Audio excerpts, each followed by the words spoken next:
الرحمن الرحیم، السلام علیکم ناظرین۔ آج ہے سوموار 28 مارچ 2022 اور آپ دیکھ رہے ہیں رحمان بلاگ۔ آج قومی اسمبلی کے اجلاس کچھ دیر بعد شروع ہو جائے گا۔ اس میں کیا ہوگا وہ تو اس پہ پتہ لگے گا۔ 27 مارچ کی مشہور زمانہ عمران خان کی تقریر ہو چکی ہے۔ جو سرپرائز انہوں نے دینا تھا وہ دے دیا ہے، اور ہر کوئی تلاش کر رہا ہے کہ سرپرائز کیا تھا۔ بہرحال یہی سرپرائز تھا کہ سرپرائز کیا تھا۔ تو آج کا میرا ولاگ جو ہے اس کا بیسیکلی عنوان یہ ہے کہ کاؤنٹ ڈاؤن شروع ہو گیا ہے۔ جی بالکل، ظاہر ہے اب خان صاحب نے جو کچھ کہنا تھا وہ کہہ دیا ہے، جس کو کہنا تھا اس کو کہہ دیا ہے، جس کو سمجھانا تھا سمجھا دیا ہے، جس کو نہیں سمجھانا تھا اس کو نہیں سمجھایا، جو کہنا تھا کہہ دیا ہے، جو نہیں کہنا تھا وہ نہیں کہا۔ یعنی وہ کہتے کچھ کہہ بھی گئے، کچھ کہتے کہتے رہ بھی گئے۔ تو پرچہ لہرایا ایک، پرچے میں بڑا ہی سسپینس ہے۔ وہ یہ کہہ رہے ہیں کہ اس کے اندر جو ہے وہ سچ ہے، میں اس کو دکھا دوں گا لیکن آف دی ریکارڈ۔ چلیں بہرحال پرچے کو چھوڑتے ہیں۔ پرچہ جو ہے پرچے میں لکھا جانے اور جس کے لیے ہے وہ جانے، ہمارے لیے آپ کے لیے کیا ہے ذرا اس کو بات کر لیتے ہیں۔ مریم اورنگزیب جو کہ مسلم لیگ نون کی ترجمان ہے، یا بلکہ مریم نواز کی ترجمان ہے، انہوں نے آج ایک بات کی، تو میں نے اسی کو ہی بیس لائن بنا رہا ہوں۔ انہوں نے کہا کہ جی کاؤنٹ ڈاؤن شروع ہو گیا ہے۔ تو ویسے تو کاؤنٹ ڈاؤن باقی شروع ہو گیا ہے، اب ظاہر ہے عدم اعتماد کی کارروائی شروع ہو جائے گی، ظاہر ہے کچھ نہ کچھ ہوگا اس میں۔ اچھا ہاں، آج کی جو بڑی ڈیولپمنٹ ہے وہ پنجاب اسمبلی کی عدم اعتماد پیش کر دی گئی ہے۔ تو کب تک کی باتیں تھیں کہ جی جو ہے پنجاب اسمبلی کو توڑا جا رہا ہے، ایڈوائس تیار ہے اور گورنر کے پاس اسمبلی جو ہے نا اسمبلی تیار ہے اور گورنر کے پاس جا رہی ہے۔ تو بہرحال اب یہ والا آپشن بھی ختم ہو گیا کہ پنجاب اسمبلی مطلب توڑ دی جائے گی۔ اب مریم اورنگزیب نے جو باتیں کی میں ذرا آپ سے شیئر کرتا ہوں۔ انہوں نے کہا کہ جی کاؤنٹ ڈاؤن شروع ہو گیا ہے کرپشن کے ڈان اور نااہلی کے حکمران کا کہ جانے کا۔ یہ کاؤنٹ ڈاؤن شروع ہو گیا ہے چینی چوری، آٹا چوری اور ادویات چوری کے حکمرانوں کا۔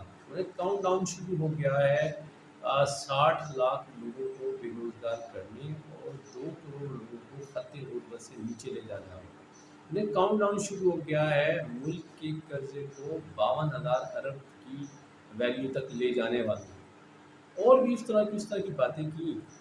تو مجھے تھوڑی سی اس پہ ہنسی آئی، ہنسی اس سینس میں آئی کہ پھر آپ لوگوں کی ایکسپیکٹیشن بلڈ کر رہی ہیں۔ تو کیا اگر عدم اعتماد کامیاب ہو جاتی ہے تو مسلم لیگ نون، پیپلز پارٹی، جے یو آئی اور اس کے بعد جو ان کے حصے میں مزید چھوٹی چھوٹی پارٹیاں، کیونکہ حقیقی طور پہ کاؤنٹ ڈاؤن تو واقعی شروع ہو گیا ہے اتحادیوں کا بھی، کیونکہ ظاہر ہے اگر عمران خان اگر یہ کہہ رہے ہیں کہ بھائی جو میری حکومت جاتی تو جائے، تو اتحادی تو اتنے پاگل نہیں ہے نا کہ ساتھ کھڑے رہیں گے۔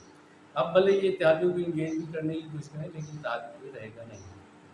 تو اتحادی تو ویسے بھی کہتے ہیں اگر کوئی کشتی ڈوبنے کا امکان تو بچاؤ کے لیے چھلانگیں لگایا کرتے ہیں، اس کی کوئی غلط بات تو کوئی نہیں ہوگی۔ تو اب یہ سارے چیزیں جب یہ آ جائیں گی تو اچھا اتحادی کیوں آئیں گے؟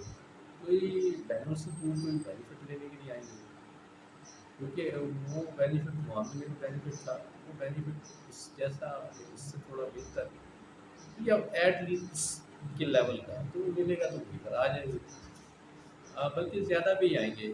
اب جب کہ یہ ساری چیزیں ہوں گی تو مریم اورنگزیب نے یہ باتیں کسی سے پوچھ کے کہی ہے یا یہ ویسے خود سے کہہ دی ہے؟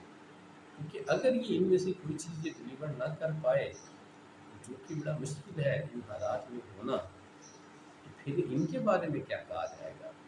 یہ کیوں عوام الناس کو ایک ریئل پکچر کی طرف نہیں لے جاتی؟ کیوں پاکستان میں حکمران جب اپوزیشن میں ہوتے ہیں تو وہ اور وعدے کرتے ہیں، اور جب اقتدار میں ہوتے ہیں تو پھر وہ اور قسم کے وعدے کرتے ہیں، یا جب وہ اب حکومت میں ہوتے ہیں تو ان وعدوں کو ڈلیور کرنے میں ناکام رہتے ہیں۔ کیوں اس طرح کی باتیں؟ خان صاحب بھی پہلے یہ باتیں کرتے تھے کہ وہ آئیں گے، بلکہ ہاں اس میں مولی روڈ دے دے ایک اور کلیم بھی ہے کہ کاؤنٹ ڈاؤن شروع ہو گیا ہے اس ملک سے، کالا جو ہے زر اس ملک سے پیسے کو باہر لے جانے والوں کا۔ تو پیسے تو پہلے بھی باہر جاتے تھے، اب بھی جا رہے ہوں، تو اگر نہ رکا یہ سلسلہ، کیونکہ اور اب یہ باتیں بھی ہو رہی ہیں کہ جی ہم ان کو کٹہرے میں کھڑا کریں گے، ہم ان کا احتساب کریں گے، ہم ان کو مطلب جو کام غلطی ہے انہوں نے کیا ہے آپ بھی وہی کام کریں گے، تو اس کا مطلب ہے کہ پھر کوئی تبدیلی تو نہ آئی، تو پھر آپ وہی باتیں وہی چیزیں کرنے جا رہے ہیں۔ تو عوام الناس کے لیے تو باقی یہ بڑا لمحہ فکریہ ہے، مجھے ابھی ظاہر ہے میں بھی عوام الناس میں ہوں کہ اگر یہ چیزیں نہ رکی پھر کیا ہوگا، تو کیوں پھر آپ غلط قسم کی جو ہے ایکسپیکٹیشنز بلڈ کرنے جا رہے ہیں، آپ کیوں لوگوں کو ایک نئی امید یا اس پہ ڈالنا چاہ رہے ہیں جو واقعی نظر میں بھی ممکن نظر نہیں آتی؟ آپ کے پاس کون سا پلان ہے؟ کیونکہ کسی نے شہباز شریف صاحب سے ایک انٹرویو میں پوچھا آپ کے پاس کیا اسٹریٹجی ہے کہ آپ پٹرولیم اور گیس بجلی اور چینی یا اس طرح کی جو ہے بجلی کی پرائسز پہ آپ مینیج کر لیں گے؟ تو انہوں نے کہا کہ petroleum prices link with international market, تو پھر ایک پرائم منسٹر بھی تو یہی کہتے ہیں، تو اس کے بعد پھر جو ویڈیو میرے تک آئی تھی جس میں پھر واقعی ہے خاموشی تھی۔ بات یہ کہ پھر آپ کے پاس کیا پلان ہے؟ اگر آپ یہ اگر یہ آپ نہیں کر سکتے، آپ نے بھی وہی کچھ کرنا ہے، تو پھر پرانی گورنمنٹ میں اور پھر نئی گورنمنٹ میں کیا فرق ہوگا؟ فرق صرف چہروں کا فرق ہوگا، فرق ہوگا کہ ظاہر ہے اب اتنی بڑی کشتی میں آپ اتنے سارے لوگ سمو رہے ہیں، تو پھر ہر کوئی ناخدا بھی تو بننا چاہے گا نا، کتنے ناخدا ہوں گے اس کشتی میں؟ تو یہ بہرحال کاؤنٹ ڈاؤن واقعی شروع ہے، دیکھتے ہیں کہ آنے والے دنوں میں کیا ہوتا ہے۔ یہ تھا آج کا ویلا، خوش رہیں، آباد رہیں، السلام علیکم۔